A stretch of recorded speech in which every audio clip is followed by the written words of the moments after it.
আজকাল healthy recipe তো সবাই চায়, কিন্তু টাইম ইনভেস্ট করতে কেউই চায় না। কম টাইমের মধ্যে আমি কিন্তু আজকে একটা হেলদি এবং টেস্টি ব্রেকফাস্ট বানিয়েছিলাম। রেসিপিটা আমাদের বানানোর জন্য লাগবে ভেজানো মুগ ডাল। একটা মিক্সির বলে ভেজানো মুগ ডালটা দিয়ে দেওয়ার পর আমি তার মধ্যে অ্যাড করে দিলাম কাঁচা লঙ্কা আর আদা, তার সাথে গোটা জিরে। ব্যাটারটা আমার রেডি হয়ে গেলে আমি কিছু সবজি কিন্তু এখানে ওটা ব্যাটারটার মধ্যে অ্যাড করব। দেবো একটু ধনিয়া পাতা, কাঁচা লঙ্কা আর গাজরটা কিন্তু গ্রেট করে দেবো। গ্রেট করে না দিলে কিন্তু এত সরু করে কাটা গাজর আমার পক্ষে পসিবল না। এবার আমি কিন্তু একটা বোলের মধ্যে সেই ব্যাটারটা সহযোগে আরও নানান রকম যে সবজিগুলো অ্যাড করব সেটা অ্যাড করে খুব ভালোভাবে মিক্সড করে নেব। এখানে কিন্তু সবজিগুলো ব্যাটারটার সাথে খুব ভালোভাবে মিক্সড করে নিতে হবে।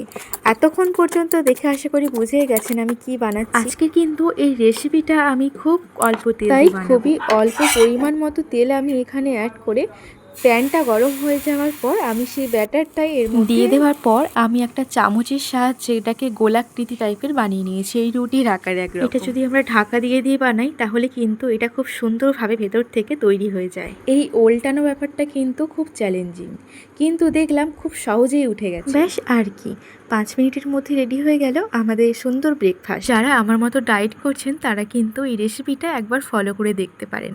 যেমন টেস্টি তেমন কিন্তু হেলদি। আজকের জন্য তাহলে এইটুকুই।